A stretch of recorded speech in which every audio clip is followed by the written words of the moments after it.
Hello everyone, நான் உங்களில் ஒருத்தியாய், ஒரு பெண்ணின் அடையாள குரலாய். கதைக்கு போகலாமா?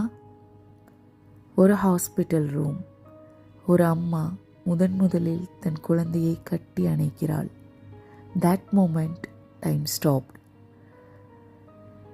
அவள் அழுகிறாள், சிரிக்கிறாள். அதெல்லாம் அம்மாவிற்கு வாழ்க்கையாக தோணுகிறது. முதல் மாதம். She cried all night. Amma didn't sleep. But she said, நீ தூங்குறதுக்காக நான் காத்திருக்கிறேன். 6th month. She turned, smiled.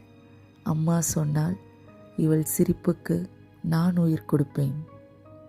1 year. She walked for the first time and fell.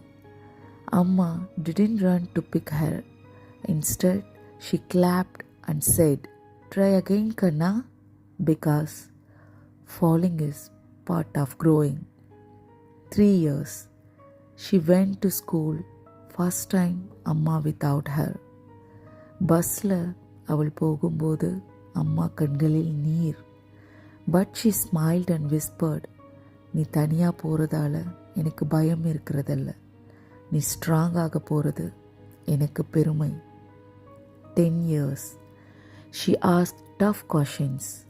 Why do you shout sometimes, Amma?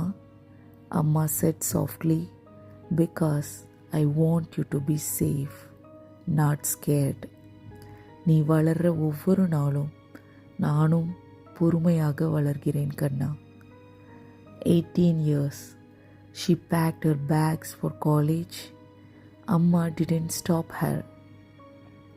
She just placed one photo in the bag with the note, wherever you go, I'm always your home.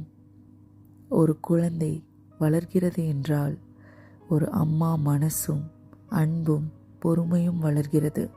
அந்த பயணமே வாழ்க்கையின் அழகான பாடம். மீண்டும் கேட்போம் ஒரு பெண்ணின் அடையாள குரலாய். நன்றி.